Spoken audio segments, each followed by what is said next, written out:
December 7th, 1941. The morning sky over Pearl Harbor burns in shadows of fire and oil. Battleships break apart and sink in the harbor. The planes still burn at Hickam Field and across the Pacific. The American Army awakens to a sad reality, unprepared for the global storm now breaking upon it. In the days after the attack, as survivors of the Pacific Fleet regroup, a quieter crisis begins to unfold. A crisis not of bombs or bullets, but of shelter.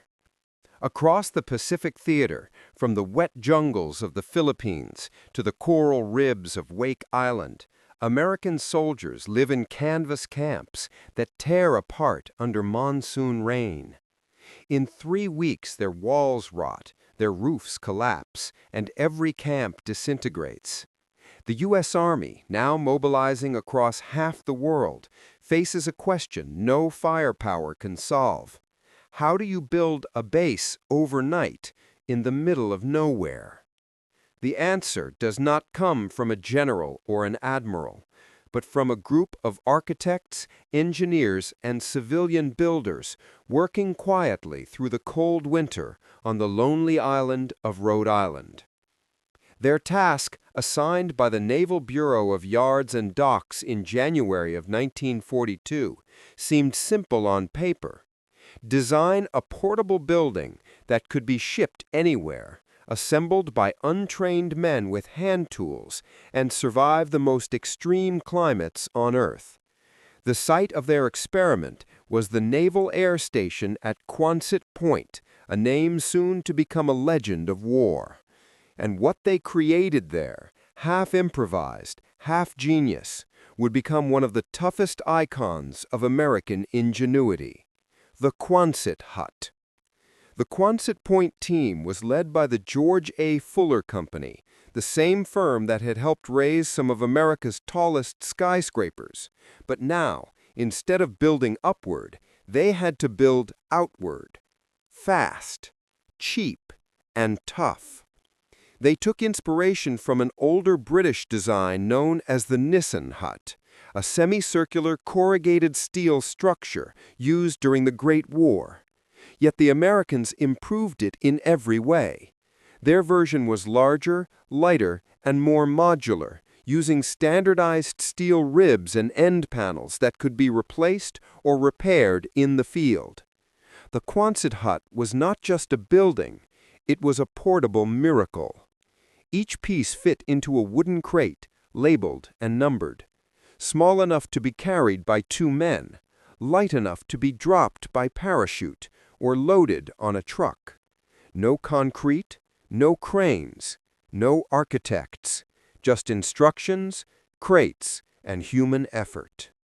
In February 1942, the first prototypes rose from the frozen ground of Rhode Island. Sailors and workers assembled them under black skies, tightening bolts with bare hands as the wind cut across Narragansett Bay.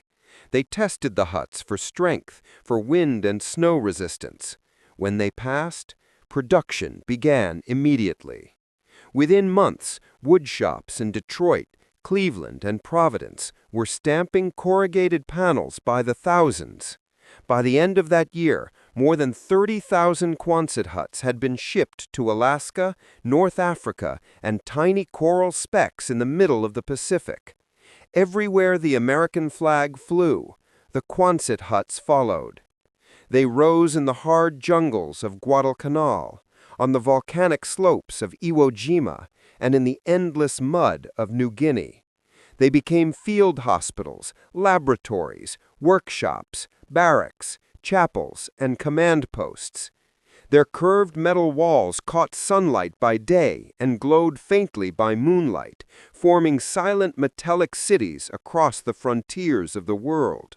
Soldiers called them tin cans or half-moons, but they loved them because they kept out rain, wind, and insects.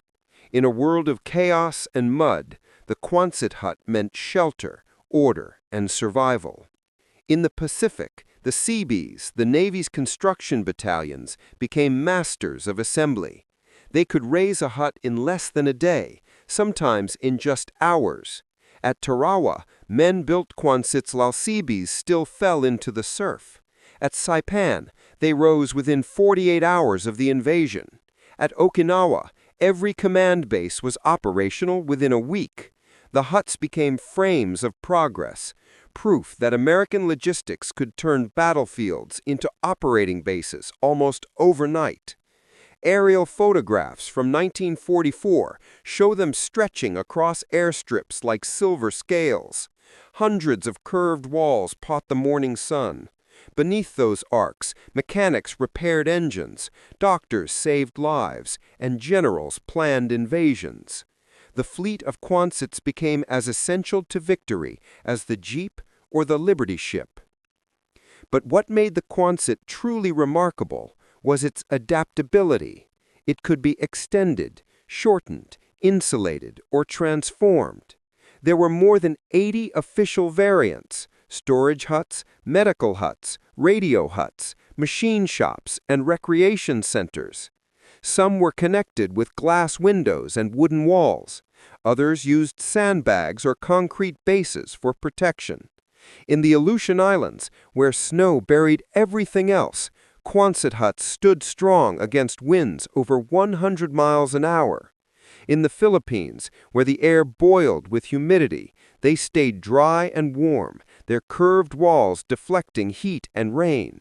Every joint, every bolt, every angle was a study in practical design. And not only Americans relied on them. The British, the Australians, even nationalist forces used Quonsets supplied by Lend-Lease. On every continent, the curved silhouette became a symbol of Allied cooperation, the architecture of freedom.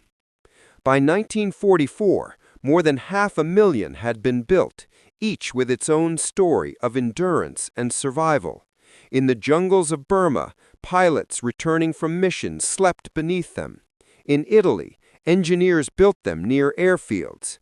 In France, liberated towns saw them rise among shattered cathedrals, gleaming like strange modern temples amid the ruins of war.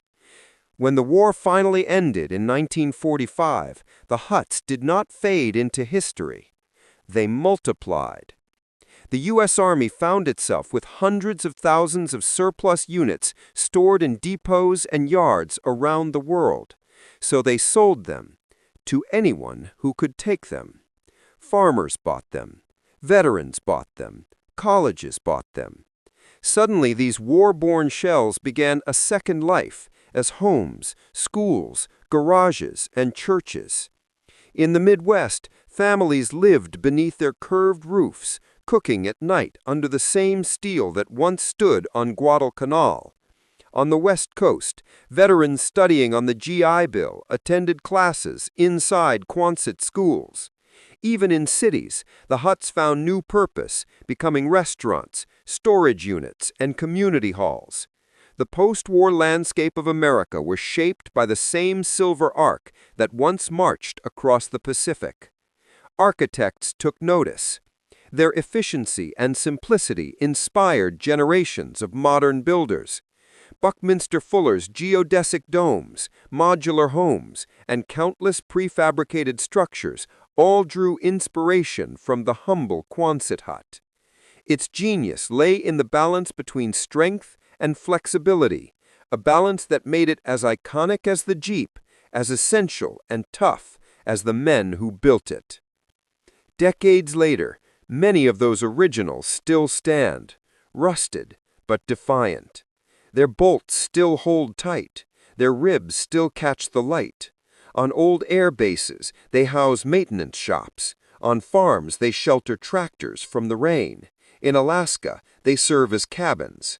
Across the Pacific, some stand as museums, silent witnesses to a time when metal and manpower shaped the fate of the world. Each one is a monument to the invisible war of logistics, the battle to build, to supply, to sustain the fight for freedom. Because wars are not won by courage or weapons alone. They are won by the ability to endure. And the Quonset hut, born of necessity and shaped by ingenuity, endured longer than anyone expected. It was the shelter of victory, not glamorous, not celebrated, but vital.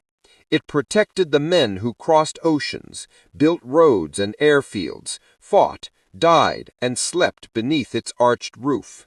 And when peace returned, it became part of the fabric of America, the steel shell that helped build a new world.